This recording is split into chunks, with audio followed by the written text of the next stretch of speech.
اگر کوئی جیجا اپنی سالی کو اپنی بائک پہ بٹھا کر شاپنگ کراتا ہے، حرام ہے اگر کوئی دیور اپنی بھابھی کو بائک پہ بٹھا کے شاپنگ کرانے کے لیے جاتا ہے اور یہ کہتا ہے کہ میرے بھائی کی اجازت ہے۔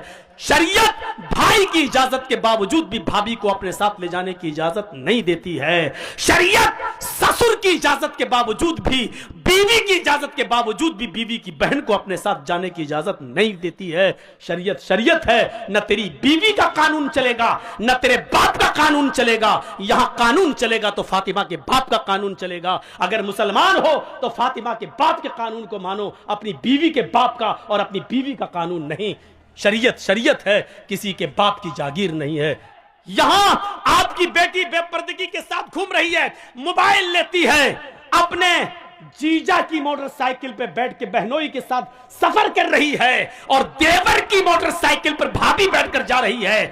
آپ کے اندر غصہ آنا چاہیے اور آپ اپنے چھوٹے بھائی سے کہیں تیری ہمت کیسے ہوئی کہ تو نے اپنی بھابھی کو یعنی میری بیوی کو پیچھے بٹھایا، موٹر سائیکل پہ بٹھایا۔ اور ایک سسر کو اپنے داماد پر غصہ آنا چاہیے کہ تو نے اپنی بیوی کو چھوڑ کر میری دوسری بیٹی جو تیری سالی ہے وہ تیری موٹر سائیکل پہ بیٹھ کے بازار یا اسکول کیوں گئی ہے۔ اس غصے کو سنبھالیے اور اس غصے کی ضرورت ہے یہاں پیش کرنے کی۔ آپ اس غصے کو پروان چڑھائیے۔ مجھے جو کہنا تھا کہہ دیا، جس کو برا لگتا رہے۔ اگر برا لگتا ہے تمہیں تو اللہ کی قسم میں کامیاب ہو گیا، اگر میری بات تمہیں چبھی ہے تو اللہ کی قسم میں اپنے جلسے میں کامیاب ہو گیا، اور اگر میری بات کا برا نہیں لگا تو ہمیں سوچنا پڑے گا کہ ہمارا جلسہ کامیاب ہوا ہے یا نہیں ہوا ہے، کیونکہ جب برا ہی نہیں لگ رہا ہے تو اس کا مطلب یہ ہے کہ آپ وہی کرو گے جو کرتے آ رہے ہو، اور جب وہی کرنا ہے جو کرتے آ رہے ہو تو پھر یہ جلسہ بیکار ہے، آپ کا یہاں بیٹھنا بیکار ہے، رات کے 1 بجے 1:30 بجے